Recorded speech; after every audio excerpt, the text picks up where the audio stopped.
আজি আমি সদৌ আদিবাসী ছাত্ৰ সন্থা ডিমাকুছী আঞ্চলিক সমিতিৰ কাৰ্যালয়ত উপস্থিত হৈছোঁ। যোৱাকালি অৰ্থাৎ যি 2 জুলাই তাৰিখে প্ৰতি বছৰে সদৌ আদিবাসী ছাত্ৰ সন্থাৰ প্ৰতিষ্ঠা দিৱস পালন কৰা যায় আৰু সেই অনুসৰি যোৱাকালি ডিমাকুছী আঞ্চলিকৰ অন্তৰ্গত গডৱিন হেমব্ৰম গোটৰ আঞ্চলিক আৰু জিলা সমিতিয়ে যি ইয়াতে 29তম প্ৰতিষ্ঠা দিৱস পালন কৰিলে, এয়া ভাল কথা বাৰু। কিন্তু এটা কথা ইয়াতে আমি লক্ষ্য কৰিলোঁ যে যোৱা 4 মে তাৰিখে প্ৰদীপ নাগ ডাঙৰীয়াৰ যি আদ্য শ্ৰাদ্ধ হ'ল, সেইদিনাখনে প্ৰদীপ নাগ গোট লগতে গডৱিন হেমব্ৰম গোট আৰু যি তৃতীয় গোট ৰাজেশ কেৰকেটাৰ নেতৃত্বত চলি আছে, প্ৰত্যেকটো গোটেই মিলি ফালে অতি শ্ৰদ্ধাৰ প্ৰয়াত প্ৰদীপ নাগ ডাঙৰীয়াক আদিবাসী জাতীয় নায়ক হিচাপে চবেই স্বীকৃতি দিলে। তো যোৱাকালি তেওঁলোকৰ যি 29তম প্ৰতিষ্ঠা দিৱস উপলক্ষে অনুষ্ঠিত কৰা এই শ্ৰদ্ধাঞ্জলি অনুষ্ঠান, এই শ্ৰদ্ধাঞ্জলি অনুষ্ঠানত প্ৰদীপ নাগ ডাঙৰীয়াক একাজলি শ্ৰদ্ধাঞ্জলি দিয়াৰ কাৰণে তেওঁলোকে প্ৰয়োজনবোধ নকৰিল। গতিকে ইয়াৰ পৰা আমি খুব দুখ পাইছোঁ, কাৰণ সেইদিনাখন তেওঁলোকে গোটেই গোটৰ প্ৰতিটো প্ৰতিনিধিয়ে আহি তেওঁক জাতীয় নায়ক হিচাপে স্বীকৃতি দিলে। গতিকে আমাৰ এটা মনত প্ৰশ্ন হৈছে, সেয়া কি নাটক আছিল নেকি? তেওঁলোকে প্ৰদীপ নাগৰ আদ্য শ্ৰাদ্ধৰ সময়ত যি শ্ৰদ্ধাঞ্জলি অনুষ্ঠান পতা গ'ল, তাতে তেওঁলোকে উপস্থিত হৈ তেওঁলোকে যি সমবেদনা জ্ঞাপন কৰিলে, সেয়া কি তেওঁলোকৰ নাটকহে আছিল নেকি? সেই সময়ত তেওঁলোকে যে তাতে সমবেদনা জ্ঞাপন কৰিছে, ৰাইজৰ ওচৰত মাত্ৰ তেওঁলোকক দেখাওত আছিল নেকি? আমাৰ মনত সেনেকুৱা এটা প্ৰশ্নৰ উদয় হৈছে। গতিকে মই সকলোকে আহ্বান জনাইছোঁ, যদি সঁচাকৈ আপোনালোকে শ্ৰদ্ধা জ্ঞাপন কৰে, প্ৰথমতেও কৰিব আৰু শেষলৈকে কৰিব। তেনেকুৱাকৈ ৰাইজৰ ওচৰত দেখুৱাকৈ কৰি পিছত আপোনালোকৰ মঞ্চত বেলেগটো দেখুৱাব, সেনেকুৱা নকৰিব। তেতিয়াহ'লে আমি দুখ পাওঁ। গতিকে আপোনালোকে যিহেতুকে আদিবাসী ৰাইজৰ কাৰণেই কৰিছে, তেনেকুৱা বিভ্ৰান্তিকৰ কাৰ্য আপোনালোকে নকৰিব। গতিকে আমি দুখ পাইছোঁ। অৱশ্যে এটা কথা, আপোনালোক এতিয়ালৈকে বেলেগ গোট বেলেগ নীতি আদৰ্শৰ দ্বাৰা পৰিচালিত হৈছে। আপোনালোকক আমি ফ'ৰ্চ কৰিব নোৱাৰোঁ যে অমুকক শ্ৰদ্ধাঞ্জলি দিব লাগে, অমুকক শ্ৰদ্ধা জ্ঞাপন কৰিব লাগে। কিন্তু যিহেতু আপোনালোকে সেই আদ্য শ্ৰাদ্ধৰ দিনাখন ইমান শ্ৰদ্ধাঞ্জলি জ্ঞাপন কৰিলে, ইমান শ্ৰদ্ধা জ্ঞাপন কৰিলে, সমবেদনা জ্ঞাপন কৰিলে, কিন্তু 1 বছৰ নহওঁতে আপোনালোকে সেয়া সম্পূৰ্ণ উল্টা দেখুৱালে।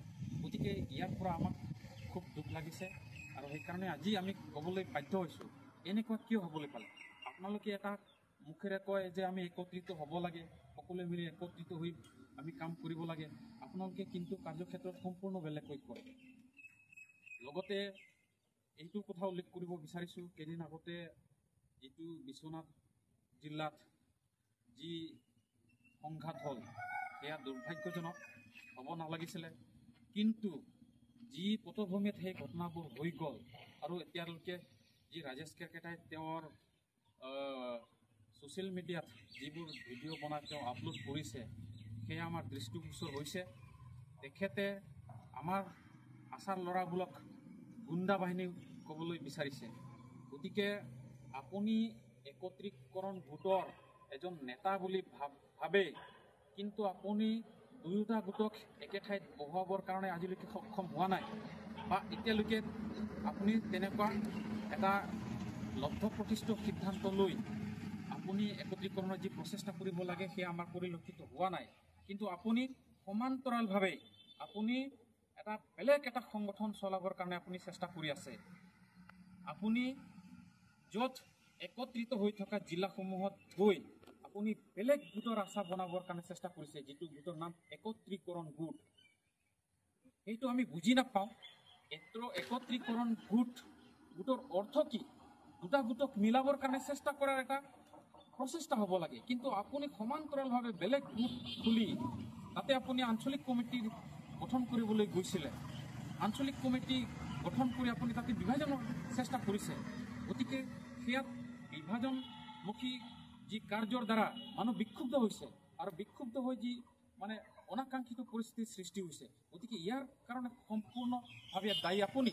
গতিকে আপুনি তেনেকুৱা বিভাজনকামী কামবিলাক নকৰিব, যাৰ কাৰণে পৰিস্থিতি বিষম ফালে গৈ ফালে এতিয়া তাতে মানে অৰাজকতাৰ সৃষ্টি হৈছে। গতিকে আপুনি সময় থাকোঁতে শুধৰণি হওক আৰু যি মূল খুঁটি আছে সেই মূল খুঁটিত যি জাষ্টিন লাকাৰৰ উত্তৰসূৰী ৰাফেল খুজৰ পিছত যি প্ৰদীপ নাগ, এই প্ৰদীপ নাগৰ যি গোট আছিলে সেই গোটটো সকলো ৰাইজে কয় যে সেয়া মূল খুঁটিৰ গোট। গতিকে সেই মূল খুঁটিৰ গোটত এতিয়ালৈকে বহুত নেতা এই গোটত চামিল হৈ পেলাই একত্ৰীকৰণ হৈ কাম কৰি আছে। গতিকে আপোনালোকে একত্ৰীকৰণ হোৱাত বাধা ক'ত? আপোনালোকে এটা মুখেৰে কয় একত্ৰীকৰণ হ'ব লাগে, আনটো মুখে আপোনালোকে সমান্তৰালভাৱে বেলেগ এটা চেণ্ট্ৰেল কমিটি চলাবলৈ চেষ্টা কৰে।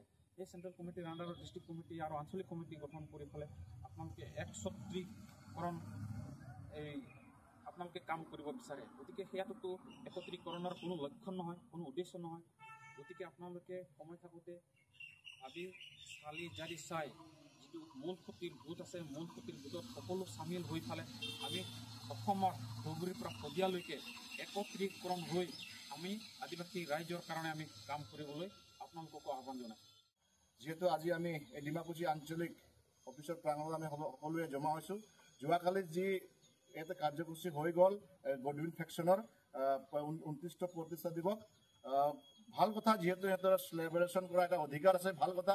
সবেই জাতিৰ কাৰণে কাম কৰিব লগা এটা সকলোৰে অধিকাৰ আছে। কিন্তু আমি দেখা পালোঁ যে যোৱাকালি য'ত নেকি শ্বহীদ তৰ্পণ কৰা জেগাত আমাৰ জাতীয় পিতা জাষ্টিন লাকৰা আৰু বস্কো চাৰ্মাকৰ ফটো দিয়া আছে। তাৰপিছত আমাৰ শ্বহীদ যিমানকেইটা আছে সিহঁতৰ নাম লিষ্ট দিয়া আছে। তাৰপিছত সিহঁতে শ্ৰদ্ধাঞ্জলি জ্বলাইছে। কিন্তু এটা কথা দুখৰ যে আমাৰ জাতীয় নায়ক সকলো জনগোষ্ঠীয়ে মিলি আমাৰ সন্মানীয় প্ৰদীপ নাগ ছাৰক জাতীয় নায়ক বুলি আখ্যা দিয়া হৈছে বা নামাকৰণ দিয়া হৈছে। সেই জাতীয় নায়কৰ ফটো আমি যোৱাকালি য'ত শ্ৰদ্ধাঞ্জলি অনুষ্ঠান হওক, শ্বহীদ অনুষ্ঠানত তেখেতৰ এটা ফটো দেখা নাপালোঁ। সেইকাৰণে আমাক বহুত দুখ লাগিছে আৰু এটা ধিক্কাৰজনক কথা। যিহেতু গডউইন হেমব্ৰম ডাঙৰীয়া এই কথা নাজানে নেকি যে এটা লিডাৰক কেনেকৈ সন্মান দিব লাগে, এটা জাতিৰ লিডাৰক কেনেকৈ সন্মান দি এটা ফুল দিব লাগে বা এটা ধূপকাঠি দিব লাগে, সেইটো নাজানে নেকি? তাৰপিছত আমাৰ ইয়াতে প্ৰাক্তন লিডাৰ, যিহেতু আমাৰ এই প্ৰগ্ৰামৰ প্ৰেচিডেণ্ট আছিল প্ৰভাত দাস পানিকা, তেখেতেও নাজানে নেকি যে প্ৰদীপ নাগ ডাঙৰীয়া যে কেইদিনৰ আগত মৃত্যু হৈ গৈছে, তাৰ যে শ্ৰদ্ধাঞ্জলি বা স্মৃতি তৰ্পণতে তাতে ফটো ৰাখিব লাগে, সেইটো নাজানে নেকি? ইমান দুখৰ কথা যে সমগ্ৰ অসমত তেখেতক জাতীয় নায়ক বুলি আখ্যা দিয়া হৈছে। সমগ্ৰ অসমৰ আদিবাসী লোকে তেখেতক জাতীয় নায়ক বুলি মানি লৈছে। কিন্তু এই গডউইন হেমব্ৰম গ্ৰুপৰ মানুহবিলাকে যে তেখেতক মানে এটা ফুল দিয়াৰ কাৰণে ইমান কাঞ্জুচ কৰিছে। মানে প্ৰদীপ নাগে যে জাতিৰ কাৰণে মাত মাতি আছিল, যে আদিবাসী জাতিৰ কাৰণে মাত মাতি আছিল, ST লাগে বা ম্যাদী পট্টা লাগে বা বাগানৰ হাজিৰা বাঢ়িব লাগে, সেইবিলাক চাগে মানে ভুল হৈছে নেকি এনেকুৱা সিহঁতে ক'ব খোজে। সেইটো কাৰণে ৰাইজক আমি ক'ব খুজিছোঁ, যিহেতু ৰাইজ এইবিলাক নেতাক আপোনালোকে চাওক, গডউইন হেমব্ৰমৰ গ্ৰুপৰ নেতাবিলাকক চাওক। যিহেতু সিহঁতে এটা লিডাৰক সন্মান দিব নাজানে, তেনেহ'লে সেই লিডাৰবিলাক আদিবাসী জনগোষ্ঠী কেনেকৈ আগুৱাই লৈ যাব? সেনেকুৱা লিডাৰক আপোনালোকে গাঁৱত সোমাবলৈ নিষেধ কৰক। আমি এনেকুৱা লিডাৰক আমি ধিক্কাৰ দিছোঁ আৰু গৰিহণা জনাইছোঁ। এনেকুৱা কাৰ্যৰ পৰা সিহঁতে সদায় দূৰত্ব থাকে বুলি আমি অনুৰোধ জনাইছোঁ।